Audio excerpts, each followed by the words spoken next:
Olá, pessoal, tudo bom? De volta com o Semicast. Ricardo, tudo bom? Como é que você tá? Tudo tranquilo?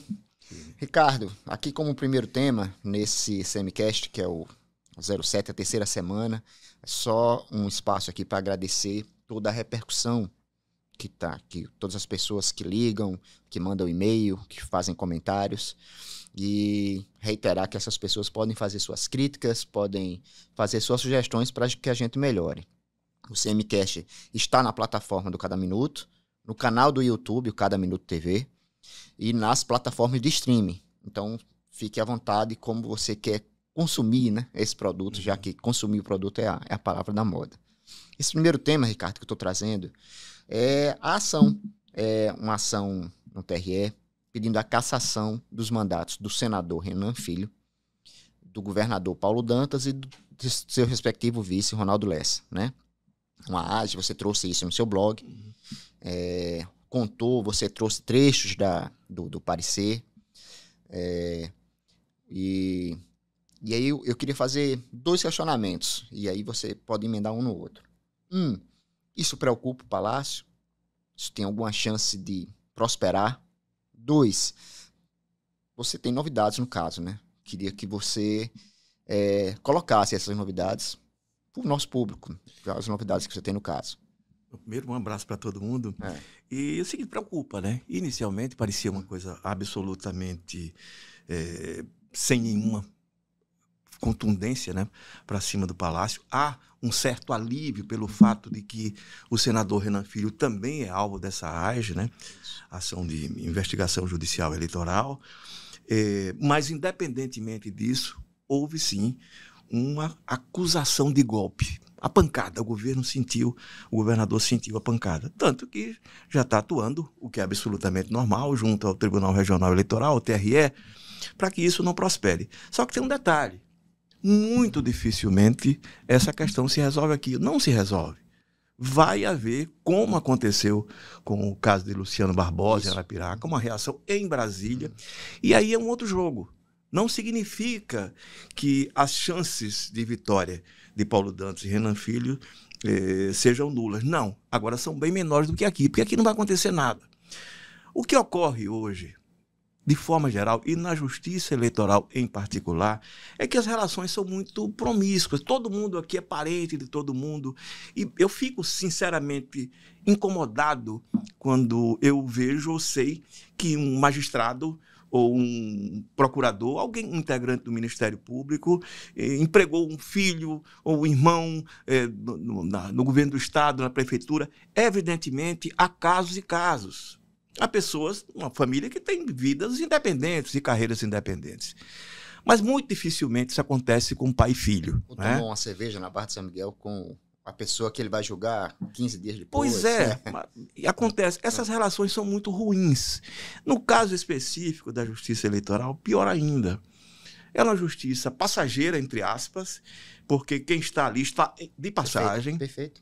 E emprestada.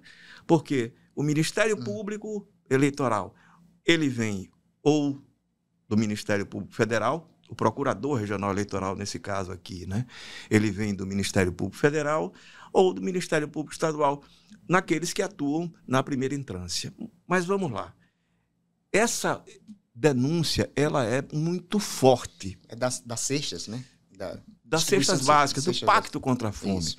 Tem um dado aqui, eu cheguei a publicar alguns trechos, publiquei por 2 vezes, porque inclusive tem algo que me chamou a atenção.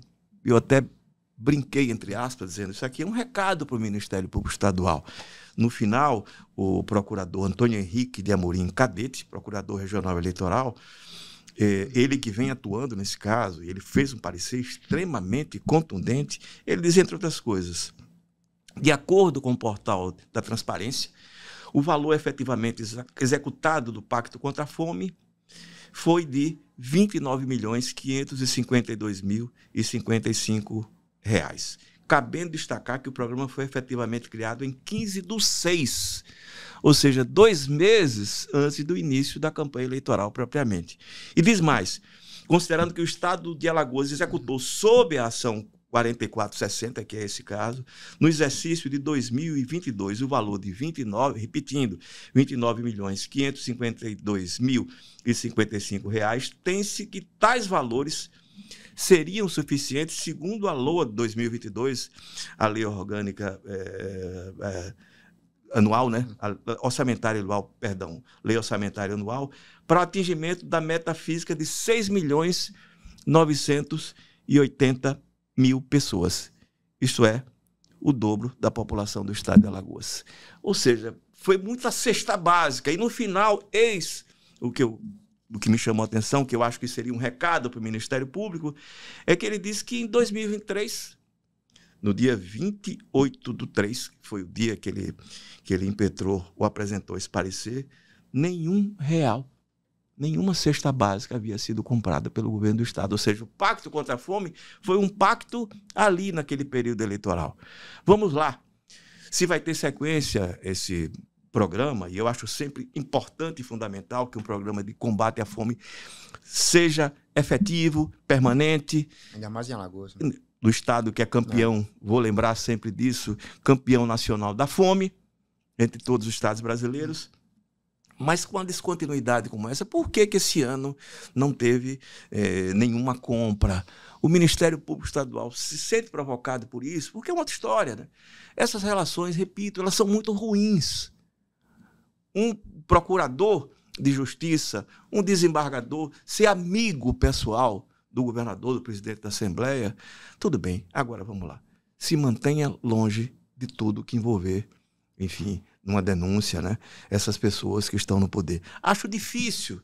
Se você emprega um filho na prefeitura ou no governo do estado, você depois ingressar com uma ação ou ser contundente no julgamento, na observação contra essa pessoa se denunciada. Eu lembrei do voto do Humberto Martins naquele julgamento do STJ, do Paulo Dantas, que ele falou, eu sou amigo de todos, em Alagoas todo mundo é amigo de todo mundo. Ele disse isso no voto. Disse exatamente. E se afastou. Se afastou. Agora o detalhe é o seguinte, né? Independentemente disso, já que você tocou nesse tema, ele é o relator hoje, né, do recurso da Taturana, que tem lá Arthur Lira, Paulão, Cícero Almeida, Cícero Amélio, essas pessoas que foram julgadas e condenadas em segundo grau. Desde 2018, lembrando que essas pessoas concorrem às eleições no estado de Alagoas, graças à liminar concedida pelo desembargador Celírio Adamastor. Enfim, e é engraçado, porque ele participa do julgamento, né, dessas pessoas e as condena, ajuda a condená-las, e depois concede o liminar. Diz, não, isso aqui não deve interferir no processo eleitoral. Gente, repito, o compadrio, essa promiscuidade, nepotismo cruzado, como queira, e há vários casos, né? Especificamente vários casos, isso leva o estado de Alagoas a esse território do atraso institucional.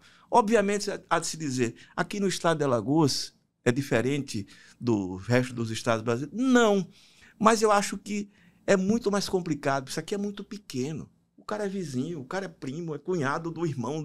Enfim, é muito complicado. E a gente já tocou nesse assunto, a gente tem políticos e tem membros do judiciário que galgaram postos importantes. Então, você tem um ex-presidente do STJ, tem o presidente da Câmara, a gente está falando de gente graúda, né? Uhum. E aí, Ricardo, voltando para esse assunto, para a gente não perder o fio da meada, qual a novidade que você tem nesse processo? Antes de mais nada, deixa eu concluir aqui só a história desse parecer. É um parecer muito duro, é muito detalhado. Né? Eu vi os trechos que você publicou. Pois é, eu tenho o parecer todo. É um parecer muito bem embasado. Né? Um processo, enfim, em que o procurador regional eleitoral, Antônio Henrique de Amorim Cadete, se debruçou efetivamente estudando e amealhando as provas para apresentar essa denúncia e o pedido de cassação. Aqui, zero. O que é que o governo trabalha aqui? Para que seja por unanimidade. O TRE rejeita. Dificuldade zero. E o detalhe, eu falo do TRE ainda, né?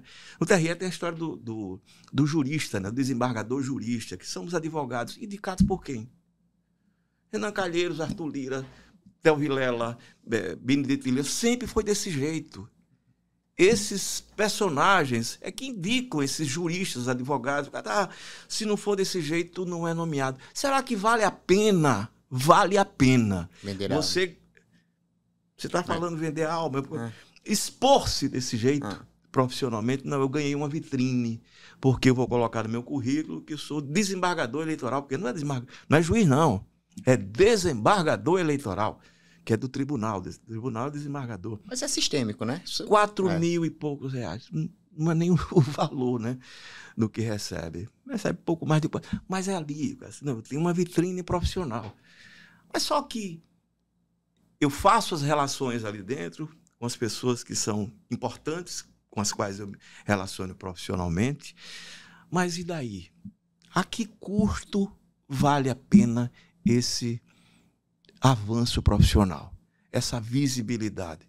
Eu, sinceramente, me sentiria incomodado, mas também é o seguinte, cada um sabe a dor e a delícia de ser o que é. É como diria Caetano, né? Pois é.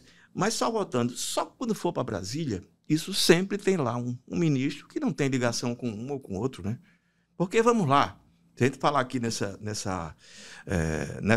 ação, nessa AGE, indo para Brasília, o Arthur vai interferir? Vai tentar. O Renan Calheiros vai interferir? Vai tentar. E todos os aliados que eles puderem amealhar para que trabalhem para eles, vão fazer isso. Em Brasília, todo mundo vai para os mesmos aniversários, os mesmos casamentos, os mesmos restaurantes. É isso. Você foi em Brasília, eu fui. E a justiça? Principalmente quando se trata de tribunal. Quando você trata de tribunal, você vai falar em julgamento político. Essa isenção, não há, vamos lá, o isentão, estava falando agora há pouco, não há isenção absoluta da atividade política. Evidentemente, tem alguns magistrados que, mesmo com a ligação pessoal ou política, o cara consegue manter-se num nível de dignidade, quer dizer, daqui eu não passo. Daqui eu não passo. Não é o caso de fazer justiçamento, não é isso. Entendi. Agora, efetivamente, se a lei existe e se isso, muito evidentemente, vai de encontro à lei, vamos respeitar, porque senão para que gastar tanto dinheiro com a justiça eleitoral? Aliás, é uma pergunta, será que a justiça eleitoral é necessária? O Brasil é um dos pouquíssimos países que tem. Uma justiça eleitoral específica. Né? Então, vale a pena se gastar tanto dinheiro? Você tem um prédio lá do TSE que é um escândalo de beleza, né? De sofisticação. Para quê? Efetivamente, aquela máxima, né? O que acontece nas eleições, fica nas eleições. Né? Então, vamos, a partir disso, não gastar mais um centavo com a justiça eleitoral. Eu falo especificamente isso aqui porque os julgamentos, de vez em quando, acontecem. Depende de quê? Da maré baixa de algum candidato, de um governador, se o cara está num momento em que a mídia, né, castigue. Tem muito isso, né? Esse julgamento midiático termina... Eu tenho um colega na imprensa que ele fala da hermenêutica da justiça. Vocês conhecem esse... A hermenêutica, é engraçado essa história da hermenêutica. Tem um magistrado de quem eu gosto, com quem eu converso assim, muito, uma pessoa muito séria, enfim, e que me disse, olha, você fica com essa história de hermenêutica, gozando com esse... É tudo hermenêutica, mas olha, é muito pior do que você imagina. O Rabelais, Pantagruel, né, tem um personagem que é o juiz Louis Bridois. Esse é um personagem fantástico. O Rabelais, ele é também um magistrado, e ele quer conhecer esse Bridois, porque ele não perdia uma causa, nenhuma causa dele tinha uma mudança de sentença desde que passasse por ele, era impressionante. E como é que se resolvia? E aí ele, Pantagruel, querendo os segredos, né, de um bom julgamento, procura o Bridois e ele diz o seguinte, é muito fácil, eu pego um processo, aí tem uma parte aqui, né, que acusa, a parte que defende. Eu vou juntando as duas partes do processo. Quando ele está bem gordinho, eu pego meus dados e jogo para cima. Né? O que der por um lado ou para o outro, está resolvida a sentença. Mas, no final, a lógica, ele quer dizer, é muito mais justo pela sorte do que pela razão efetiva. Né? Porque tem essa história da hermenêutica, no final das contas. Né? A hermenêutica que não pode ser assim. E isso, a gente está falando do século XVI. Vamos lá? Imagino que A França, né? Melhorou muito de lá para cá, nessa questão do judiciário. Os países europeus, né? De forma geral. Mas vamos lá. O que acontece aqui? Eu vi uma pesquisa certa feita mostrando que, na Inglaterra, o julgamento de uma causa, se você tiver 10 sentenças, pelo menos 9 serão iguais. Se você tiver 10 sentenças aqui no Brasil, 11 serão diferentes. Então, alguma coisa está errada. A legislação deixa muita brecha. Aí entra quem? A hermenêutica. O mesmo juiz, às vezes, muda 2 anos, ele faz o inverso do que ele decidiu. 2 anos. Tem um caso recente aqui, é verdade que terminam sendo 2 pessoas, que é o caso da denúncia contra Marcelo Vitor, Fernando Toledo. O Ministério Público Estadual, o Procurador-Geral, é bem verdade que mudou o procurador, né? Ele assina uma denúncia, né, contra esses personagens por desvio de dinheiro, desvio de recursos da Assembleia Legislativa. E depois, nas vésperas do julgamento, o novo procurador, então era Alfredo Gaspar, o novo procurador, Márcio Roberto, diz, olha, eu não vejo motivo para denunciar. E aí? Eu até conversei com 2 desembargadores, para ser mais exato, sobre isso. Não resta mais nada a fazer. Se o Ministério Público, que é o dono da ação, não vê como... Não tem como a gente... Não sei se é isso. Não sei se eles me disseram exatamente o que eles achavam, né? Ou simplesmente que não valia a pena, né, levar adiante uma questão que o próprio Ministério Público, o chefe do Ministério Público, disse que não tem nada com ninguém. Mas voltando à questão da novidade, está tramitando desde o dia 9 de janeiro desse ano, ou seja, já é deste ano, uma ação de cassação de mandato do deputado Marcelo Vitor, e aí envolvendo também Paulo Dantas, Ronaldo Lessa, Renan Filho, por conta daqueles sacos de lixo de dinheiro, né, que a Polícia Federal flagrou no hotel com o deputado Marcelo Vitor e o tal do Major da Mala, né? Que já não é mais major, né? Agora é tenente-coronel. E dizem que vai fazer uma carreira ascendente, né? Se houvesse o cargo de marechal na Polícia Militar, ele seria marechal nos próximos anos. Essa ação, ela tem como relator um juiz federal, e ele está autorizando algumas diligências. Vamos ver no que isso vai dar. Dor de cabeça dá. Por mais que haja confiança, e eu entendo. É jogo que está sendo jogado, de que aqui não acontece absolutamente nada. É isso. Mais adiante a gente vai saber. Bom, mais adiante vocês acompanhem no blog do Ricardo Mota, que ele está sempre trazendo desde o início da ação até todos os desdobramentos. Tentando, né? Tentando. Esse aqui, no caso dessa ação contra o deputado Marcelo Vitor e os demais personagens aqui citados, ela corre em segredo de justiça, então nem sempre a gente tem o avanço, né, do processo. Pronto, Ricardo, então a gente sempre acaba os blocos com dicas culturais. Eu vou adiantar logo a minha aqui, que é uma minissérie que tem na HBO, chamado Em Busca de Anselmo. Ela relata...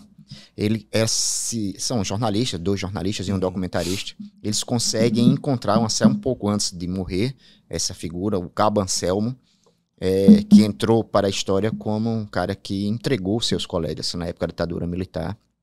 A história terrível desse rapaz. Foi um dos responsáveis pelo massacre de Recife, um massacre que teve num sítio. A namorada dele estava grávida, exatamente, na Paraguaia. Então, esse documentário é sensacional. A entrevista com ele, são várias entrevistas, você vê, e pela primeira vez ele tem que ser confrontado com as informações que o pessoal traz. É fantástico, maravilhoso. Em Busca de Anselmo, na HBO. Ricardo, qual a sua dica? Só uma observação sobre o Anselmo, já que você tratou do personagem. Ele, ao final, ele cobrava, né, algum benefício dos seus contemporâneos da ditadura militar, confirmando aquela velha máxima. Aproveita-se a traição e despreza-se o traidor. E foi o que, no final das contas, fizeram com ele. Eu vou sugerir aqui um filme do Costa Gavras, que é um sujeito fantástico, né? O melhor cinema político que eu conheço, tá, gente? Ele é grego, né? Ele é grego, exatamente. mas com uma vida muito forte, na França em particular, né? E esse filme, Muito Mais Que um Crime, ele conta a história de um operário nos Estados Unidos, migrante da Hungria, que passa a vida toda nos Estados Unidos, chega lá após a Segunda Guerra Mundial e se aposenta, vira um personagem comum de um bairro popular, operário dos Estados Unidos, até que vem uma denúncia contra ele de que ele seria um dos grandes torturadores de Auschwitz. E a história se desenrola. A Jéssica Lange num papel fantástico. Ela é fantástica, um filme ela é maravilhosa. absolutamente emocionante. Não vou dar spoiler não, mas é muito bom. Eu já vi 3 vezes. Pretendo ver outras vezes. Vale muito a pena. Muito Mais Que um Crime. Costa Gravas, que diretorzaço. É um filmaço esse filme. Eu prefiro esse a Z, inclusive o outro filme dele, que é muito mais badalado. Muito, né? Muitos filmes dele, o Desaparecido, né? Enfim. Missing. É fantástico. Missing.